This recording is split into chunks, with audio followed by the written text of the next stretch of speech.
un petit peu comparer ce qu'est un programme de fidélité avec un programme fidélisant. Et bon, on est très familier avec les programmes de fidélité, c'est-à-dire les notions de points, les notions par exemple, de carte épargne ou autre.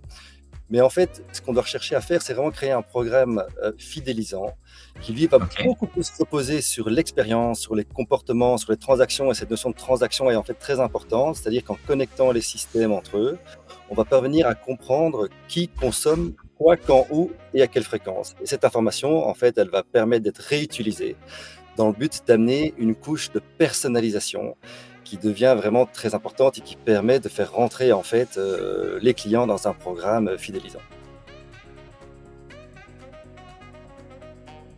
Le principe, il est le suivant. Donc, c'est-à-dire qu'on va connecter le moteur de fidélité à tout l'écosystème qui gère les transactions. Donc ici, évidemment, l'élément principal, ça va être le système de caisse, ce qu'on appelle plus communément le POS, hein. Ça peut être aussi un outil de ticketing, ça peut être un outil de e-commerce, qu'importe.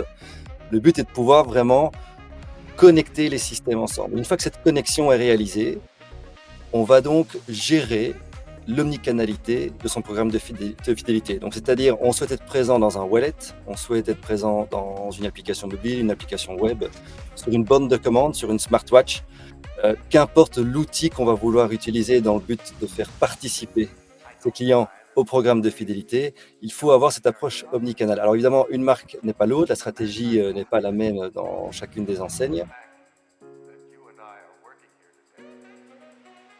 On est déjà connecté avec toute une série de caisses différentes. Alors, on peut aussi se retrouver dans des schémas où en fait des marques exploitent différents systèmes de caisses, hein, c'est tout à fait possible aussi, ce qui crée évidemment un peu de fragmentation, un peu plus de complexité.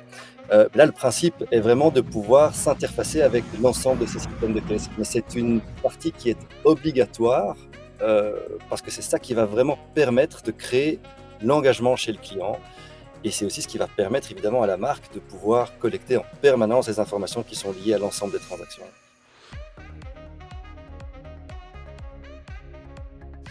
Alors nous, on prône beaucoup les applications mobiles, autant que le wallet, mais on aime bien les applications mobiles parce que ça devient un canal très intéressant aussi dans la notion de création de canal média. C'est-à-dire que ce canal, quand il sera utilisé, il va aussi permettre à la marque de communiquer, de activer, d'envoyer des push notifications et de pouvoir vraiment créer tout un incentive autour du programme de fidélité qui va en fait permettre aux clients de venir et de revenir. Donc il ne faut pas oublier que ça, c'est quand même une des composantes principales.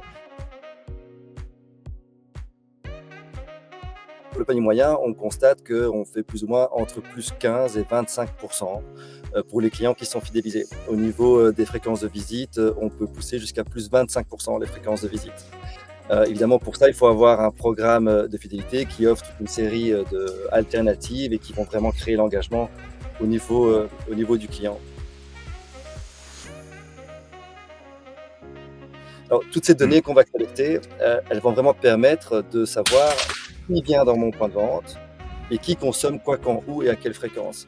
Et qui consomme quoi, en fait, c'est une variable qui est très, très importante parce qu'elle va permettre vraiment de bien tailler et de bien comprendre en fait, le comportement de chacun de mes clients. Et après, évidemment, on a la possibilité de les regrouper dans des segments spécifiques avec lesquels on va créer du coup une communication dédiée. Et cette communication dédiée va se transformer en communication personnalisée. Donc ça, c'est vraiment la finalité. Et c'est vrai que les boosters, on aime bien. On aime bien parce que c'est souvent une bonne raison pour les clients en fait, de revenir et du coup d'augmenter la fréquence de visite. Alors, qu'est-ce qu'un booster? En fait, c'est tout simplement quelque chose qui peut permettre à booster l'utilisation soit de l'application mobile ou de la fréquence de visite. Alors, on a pris ici 3 exemples qu'on a voulu mettre en avant. Vous lancez un produit du mois, vous voulez par exemple booster la commande de ce type de produit, vous allez en contrepartie offrir par exemple des points de fidélité ou un coupon spécifique qui se mettrait du coup en 1 plus 1. Donc ça, c'est un booster qu'on aime bien. Un autre qu'on aime bien, c'est, comme je l'ai expliqué, le client qui vient compléter son profil, on va immédiatement lui proposer en fait une contrepartie. Et un autre booster très classique, c'est le booster anniversaire où le client qui vient dans le point de vente en dehors les 2 semaines qui suivent son anniversaire reçoit du coup quelque chose en contrepartie. Alors des boosters, il y en a plein. On peut parler d'happy hour, on peut parler de parrainage. j'espère que vous avez bien capté les différents éléments importants avec lesquels vous devez partir. Donc, le premier élément, c'est évidemment la collecte de données, hein, et puis surtout la qualité de cette donnée et chercher vraiment à optimiser le nombre de données qui vont être collectées. Ensuite, c'est évidemment cette connexion avec la caisse, non seulement pour des raisons de contrôle pour éviter les fraudes. Vous allez vraiment avoir une approche omnicanale, d'autant que la connexion avec la caisse est bien réalisée. Euh, cette notion de personnalisation, alors c'est aussi un peu pour ça qu'on a organisé le webinaire, c'est qu'on sait que certains le voient un peu comme quelque chose qui est assez difficile à atteindre, mais on vient de vous montrer en fait que c'est très facilement atteignable. Vous pouvez même faire de l'A/B testing au travers d'une personnalisation qui est poussée, c'est à vous de voir. Mais donc c'est vraiment ici un élément qui était important, donc la collecte d'un côté et la personnalisation de l'autre. Et évidemment, ce principe de collecte vous permet ensuite de pouvoir activer la donnée. Donc ça, c'est l'élément quand même qui est principal, c'est avoir l'opportunité d'utiliser ces données à des fins commerciales, mais aussi à des fins statistiques, à des fins d'offres spécifiques, etc., etc. Moi, j'insiste vraiment sur cette intégration avec le système de caisse. Et je vais faire mon sales pitch, même si je déteste faire ça d'habitude dans ce type d'événement. Challenger les gens avec qui vous faites de la FIT aujourd'hui sur leur capacité à remonter de la donnée qui sort du système de caisse.